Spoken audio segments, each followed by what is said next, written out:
In the loneliest of days, something whispers, you are not alone.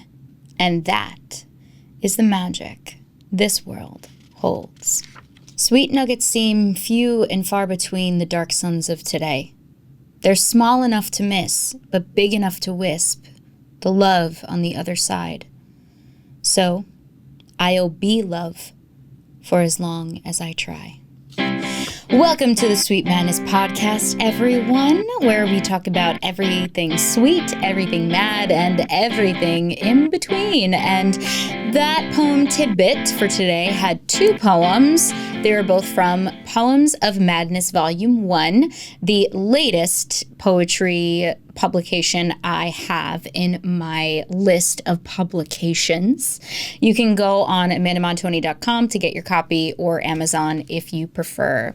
All right, so today is the last episode of Season 3.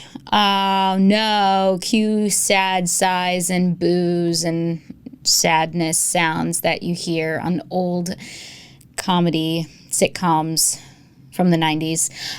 So today, since it is the last episode, it will be a Q&A episode. It is a Q&A episode. And so I'm just going to get right down to it and go through these questions. You guys submitted some questions. Some were from friends, and other ones I've had kind of sitting from submissions for a little bit, so I'm excited to answer them this time. Okay.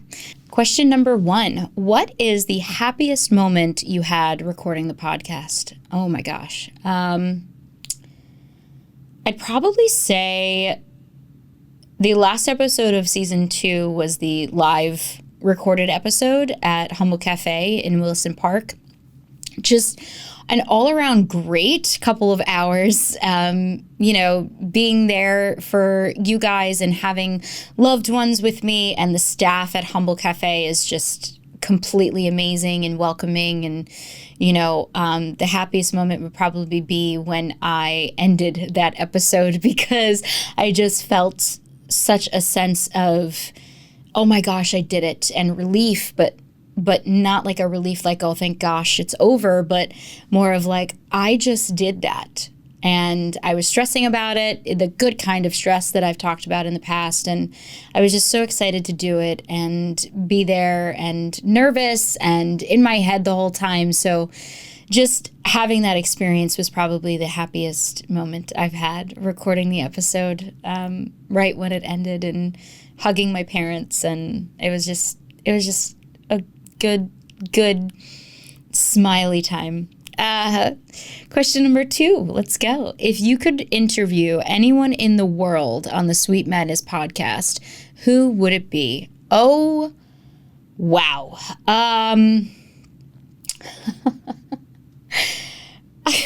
laughing because it's, the teenage me really wanting to do this, and teenage me having a dream of being like a talk show host kind of, and it's a certain group that you've heard me talk about before, the Jonas Brothers. I would love to have the Jonas Brothers on here and interview them, but that's my teenage self coming out, me, the fangirl in me.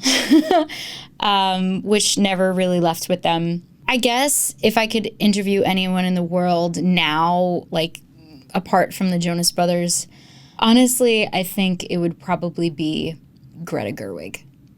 I'm just a big fan of her work, and I'm really curious to know her directing process. And hearing her speak about her movies, especially Barbie, because that is just, the Barbie movie is like genius, the way it was directed, in my opinion. And I would love to just tap into her brain and hear from her what was going on, and because there are a lot of undertones and a lot of concepts that were touched upon, and it was just, I look at it as just really just a beautiful work of art. Thank you, Greta. Okay. Number 3, what's your relationship with the word no? I need a more familiar relationship with it. My relationship with yes is certainly thriving, maybe a little too much. Okay, I feel this one immensely.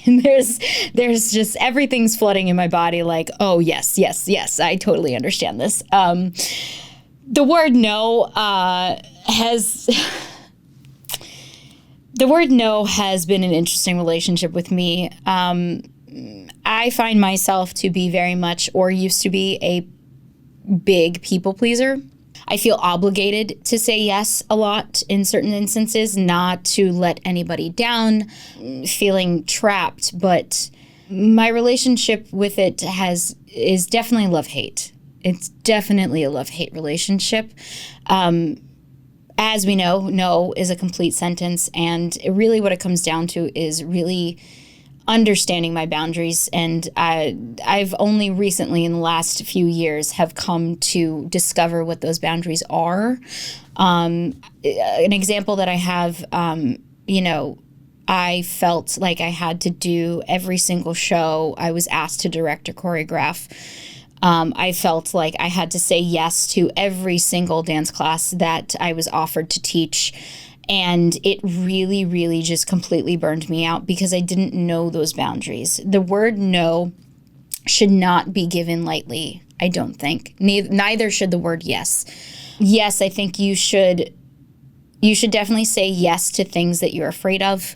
But no, I think you should really get a grip on what your capacity is in your life at the moment. And it comes down also to your values, not only your capacity, not only your boundaries, but your values. Like if it's in terms of relationships, I think that the first step to really having a healthy relationship with the word no is to evaluate what you say yes to. I think that is a big, big, big thing that definitely has to be addressed and take time. It's going to take time to come to what your boundaries actually are. It's going to take time to get there. My relationship with the word no has definitely become healthier because I've noticed how much I used to say yes to. And if it's not fulfilling me or nourishing me, either energetically or physically or mentally or emotionally, then it's a no. I listen to my gut now. I used to not listen to my gut. I used to feel forced into this box whenever I was asked a question to do something, and I still am figuring out where that sense of obligation is coming from. Probably something in childhood, but I have yet to still figure that out specifically. But I really, really, really have taken the time the last couple of years to interpret my gut, because the wake-up call I had was not pretty, and it was a time in my life where I really, really, really just was physically, emotionally, and mentally just not able to do anything. I pushed myself too hard. So start noticing. And it doesn't have to be a big thing to notice. It could be small things. It doesn't have to be big. It doesn't have to be a big step. It can be a small step. And it's going to take time. Okay. That was my relationship with the word no. I could have said no to answering that question, but I decided to go with it because I'm a go with the flow person. Yay. Okay. There's also like the balance of trying new things and going with the flow and taking the chance and actually pushing yourself to do it. But there's also the other side to it where you have to be able to also not be so rigid. So it's finding those particular instances, if it's a yes or a no, it's a case-by-case basis. It's not a blanket thing that you can kind of do, because then that will just constrict you into black and white thinking, and that black and white thinking will actually make you feel more forced into a box, and it will not actually serve your life. It will actually deplete it. So that's what I have to say. Number 4, who is your least favorite poet and why? That is a very hard question. I don't know if I have a least favorite poet. I have my favorite poets, and then I have poets that like either I've never really studied, or, you know, I never really just have read. I mean, there are a million poets out there.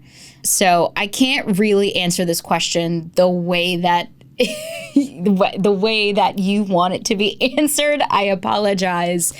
But out of my poets that I read, I don't really have a least favorite. The thing is, I look at poetry as more of a art in itself and separate it from the poet in some ways, like in this concept of poetry. I don't really look at it as the poet is writing this. I look at the poetry is being written, not by a whom, but by something greater than itself. So whichever way it comes out is the way that it comes out. And that's what makes it so beautiful. There's no form. There's no specific, like, form for it. Yes, there are forms for types of poems, but I mean, in the sense that a poem can be anything you want it to be. Gertrude Stein has a poem about lettuce, and the way that it's written is just, some people really like it, some people don't like it, but I don't either like it or not like it. I kind of just see it as this thing and its own entity. That's my thoughts on that question. Poetry is its own entity and its own branch of creativity, and I try to separate it from the writer, because it comes out whichever way it's going to come out. It's one of those creative things that sort of take over, and the writer is surrendering to the poetry.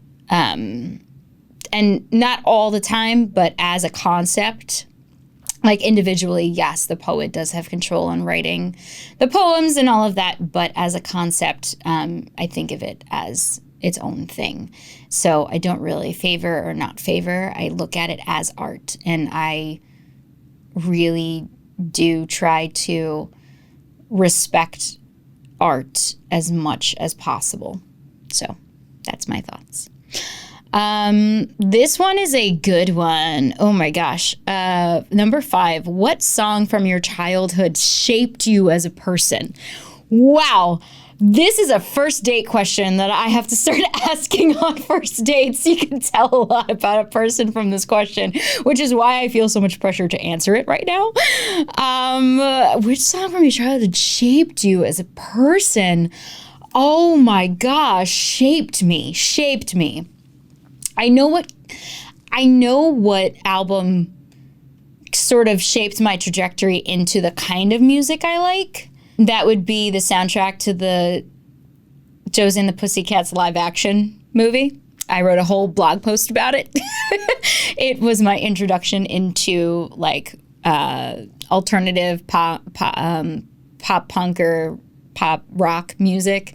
Or punk rock music, and it's just great. But a song that shaped me as a person, you know what? I'm gonna go with the Jonas Brothers' Just Friends. I was obsessed with that song as a teenager, and I believe I was in 8th grade, so I was probably 12 or 13. I was 12 or 13 years old, and it's a song about someone liking their friend. And I think that really shaped my personality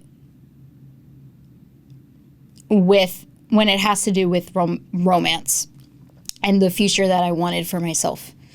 And yeah, so yes. So I think it really shaped the kind of life or the kind of love I wanted in my life, because now here I am in my 30s trying to date, trying to, find someone to share my life with on that sort of intimate and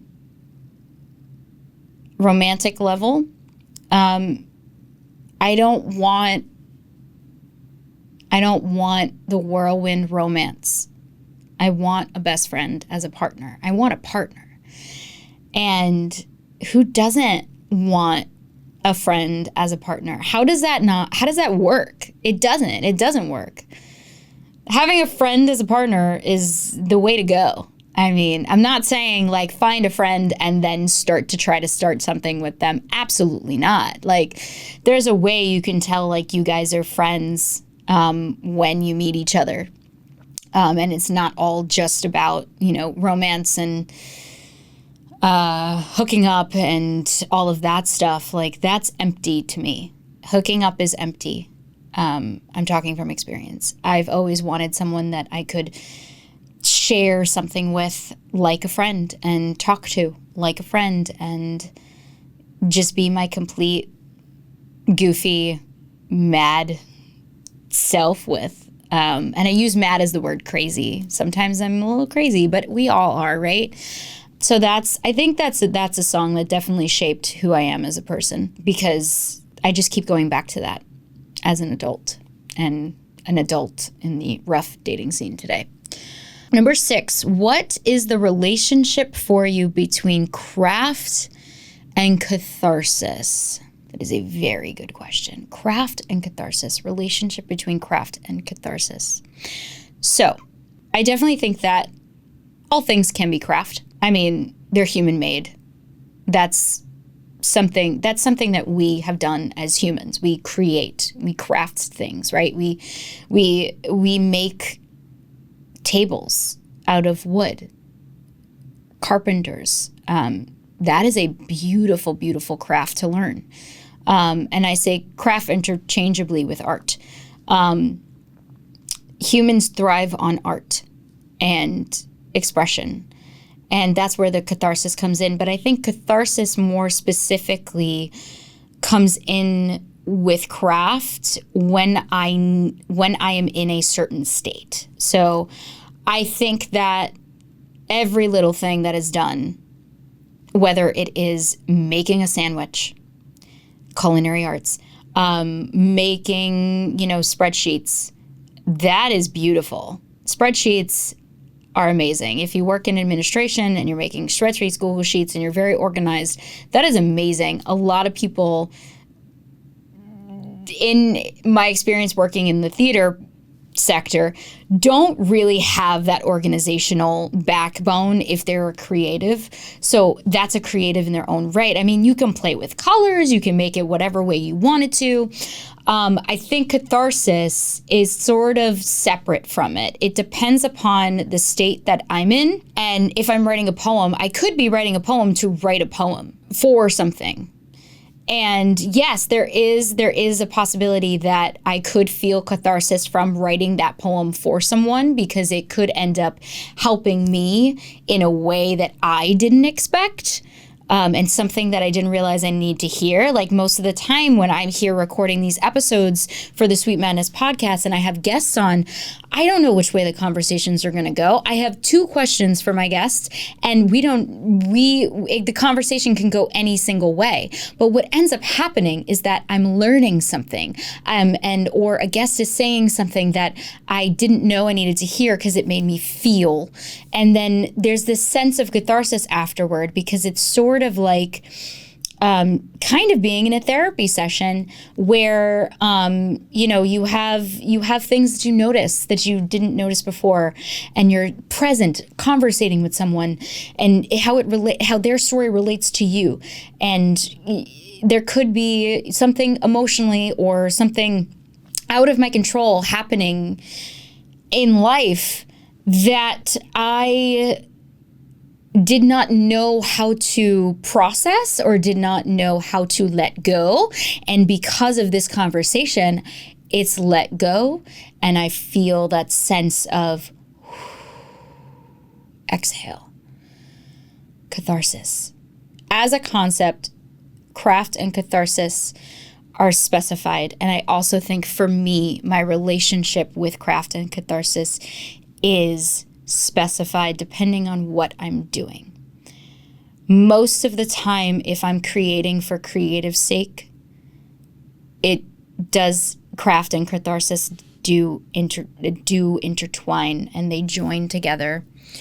But in other instances, like if I'm creating a flyer for something, if I'm creating graphics for, the Sweet Madness podcast or Instagram stories or Instagram posts and stuff like that, ads for my copywriting clients, like that is a craft, but I'm not feeling catharsis because it's something on my to-do list. I do appreciate it, but I'm not feeling that hit of catharsis. So there's my take. Number 7, this is the last one, and it's a good one. Lucky number 7. If you could remove one song from one musical, what would it be and why? I immediately know the answer to this question. Telephone Hour from Bye Bye Birdie. And I used to love it. The first time I heard it, I loved it. It was silly. I also used to like Bye Bye Birdie for a short time, and then I was in the musical. I would remove that song from the musical because of the wonderful things he does. Nope, that is from The Wizard of Oz. Because I have heard it nonstop since I have first discovered it. Not only from being in the musical, but the year that I was in the musical, I sang it in chorus. Musical and chorus weren't run by the same person in high school. So that was really annoying. And like, it's one of those songs that get stuck in your head, kind of like It's a Small World, and it just keeps going. And but with the Telephone Hour, the recordings, you have these teenagery voices, and Harvey is just great. His voice is cracking. It's so endearing. But then you have the girls like, "Hi, Nancy," and I'm just like, oh my gosh, stop with the nasal, please. And so it just kept coming back and coming back and coming back and coming back, and I'm just like, go away, please. And that's why I would remove that song from Bye Bye Birdie. I'm not really sure. I mean, I have strayed away from Bye Bye Birdie for a long time because I just couldn't. But I'm trying to right now, like I'm trying to see and recall what the significance is of it. Is it to establish the girls calling each other all the time so that when Conrad Birdie goes into the army, all the girls of the Conrad Birdie Sweet Apple branch of the fan club are calling each other to talk about this news. Like, is that it? Is that it?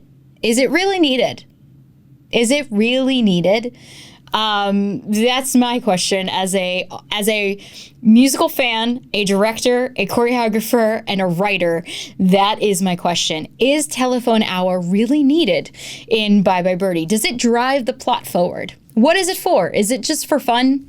Is it so someone can have a costume change? I mean, that could happen.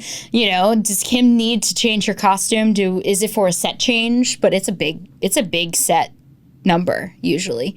So I don't know. I have never seen Bye Bye Birdie on Broadway. I've never seen it in a professional way.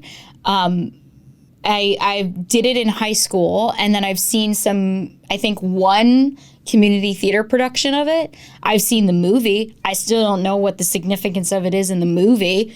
Like, if you could tell me how it relates to the plot, please let me know. Please DM me at amanda.montoni on Instagram, because I just don't know. That would be great if someone could enlighten me on that, because these are the kinds of questions that my director and musical theater brain ask. Like, this is what comes up. So telephone hour. And now probably, I really hope that it doesn't come back to haunt me in more ways. Okay. And that's it for our Q&A episode. Thank you guys. Thank you guys for submitting your questions. And I have a big announcement. Woo! The new merch that will be premiering right now, today. When this episode airs, go to amandamontoni.com and get your new Sweetheart Dad hat. Yes, I said it, the Sweetheart Dad hat. It is gray denim. It has just the Sweet Madness heart on it, the logo. It is really, really cute. I've been wearing it for myself for like a year or change, and I get compliments on it all the time. And I figured now is the time to release it. But it is getting cold outside. So if you do not want a dad hat, you can get the Sweet Madness beanie. It has the heart, but it also has Sweet Madness just written on it. And one of my friends has it, and he rocks it. And it's just such a cool feeling to see you guys just wearing the merch and sending me pictures. So please, if you get any merch, tag me on Instagram that you're wearing the merch or have the merch. I love that.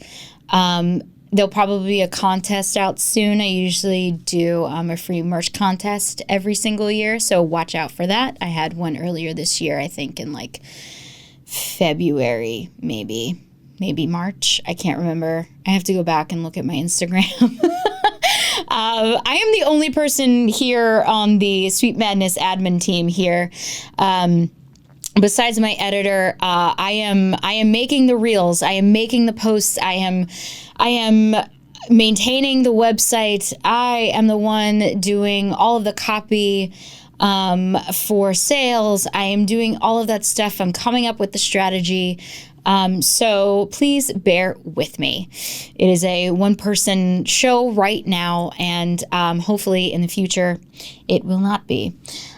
So get excited for the Sweetheart Dad hat. I love it. I don't have it with me today, but there'll be Instagram things about it soon.